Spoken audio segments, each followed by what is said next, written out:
દિવસની શરૂઆતથી સમાચાર મહત્વપૂર્ણ આવી રહ્યા છે। રાજ્યની મોટાભાગની મહાનગરપાલિકા, જિલ્લા, તાલુકા પંચાયત, નગરપાલિકાને લઈને મોટા સમાચાર, સ્થાનિક સ્વરાજની ચૂંટણીને લઈને મહત્વપૂર્ણ સમાચાર સામે આવી રહ્યા છે। આચાર સંહિતા જાહેર થાય તે પહેલા કામો પૂરા કરવા તાકીદ કરવામાં આવી છે। સ્ટેન્ડિંગ કમિટી અને જિલ્લા આયોજન મંડળને તાકીદ કરવામાં આવી છે। 9મી માર્ચે ખાસ એક બેઠકનું આયોજન કરવામાં આવ્યું છે। આગામી 10 માર્ચથી મહાનગરપાલિકામાં વહીવટદારનું શાસન લાગુ પડશે અને જેને લઈને વાત કરવામાં આવે તો અમદાવાદ સહિત 7 મહાનગરપાલિકાની 10 માર્ચે જે મુદત પૂરી થઈ રહી છે, જેને લઈને તમામ કવાયતો ચૂંટાયેલી પાક જે હતી તે હવે વિદાય લેશે અને ત્યારબાદ 10 માર્ચથી વહીવટદાર નીમવામાં આવશે। માર્ચના પ્રથમ સપ્તાહમાં સ્થાનિક સ્વરાજની ચૂંટણી યોજાય તેવા સંકેત મળી રહ્યા છે। આ સાથે જ એપ્રિલ અથવા તો એપ્રિલના પ્રથમ સપ્તાહમાં અથવા તો મેના પ્રથમ સપ્તાહમાં પણ ચૂંટણી યોજાવાની શક્યતાને નકારી શકાય તેમ નથી।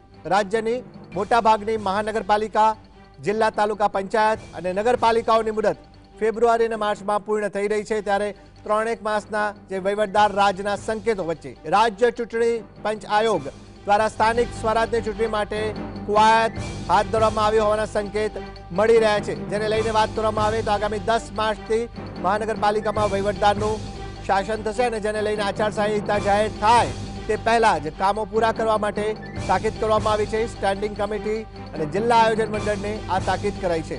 10મી માર્ચથી મનપામાં વહીવટદારનું શાસન, અમદાવાદ સહિત 7 મહાનગરપાલિકાની 10મી માર્ચે મુદત પૂરી થઈ રહી છે, જેને લઈને હવે વહીવટદાર નીમવામાં આવશે। માર્ચના પ્રથમ સપ્તાહ, એપ્રિલ અથવા તો મેના અંત સુધીમાં સ્થાનિક સ્વરાજની ચૂંટણી યોજાવાના સંકેત મળી રહ્યા છે।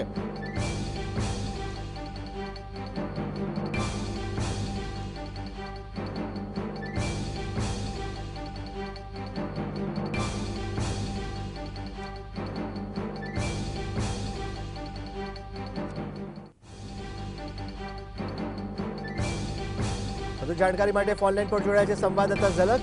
જી ઝલક, જણાવશો, સ્થાનિક સ્વરાજની ચૂંટણીના પડઘમ હવે વાગી રહ્યા છે। 9મી માર્ચે કલેક્ટરો સાથે રાજ્ય ચૂંટણી પંચની બેઠક છે। 10મી માર્ચની વાત કરવામાં આવે તો વહીવટદાર નિમાશે। શું છે વધુ જાણકારી?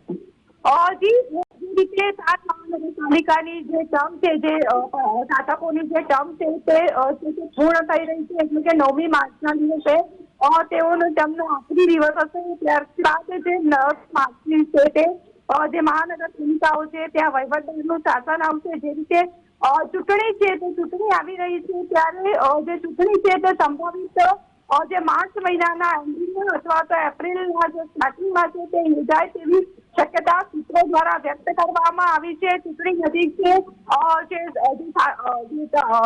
સત્તાધારી પક્ષનું જે શાસન છે તેની તારીખ પૂર્ણ થઈ રહી છે, તેઓ 9 માર્ચના રોજ તેઓનું જે છે તે અંતિમ દિવસ હશે। ત્યારે જે કામો છે, જે વિકાસના જે કામો છે તે હજુ પણ બાકી છે, ત્યારે આ જે કામો છે તે ઝડપથી પૂર્ણ કરવા છે તે તાકીદ કરવામાં આવી છે। ચૂંટણી નજીક છે ત્યારે જે આ કામો પૂર્ણ કરીને જે લોકોની જે પ્રજાનો રોષ છે તે રોષ ટાળવા અને કામો ફટાફટ કરવા માટે સૂચના આપવામાં આવી છે। જી ઝલક, આપ જોડાયેલા રહેજો। વધુ એક મહત્વપૂર્ણ સમાચાર સામે આવી રહ્યા છે, તેને લઈને વાત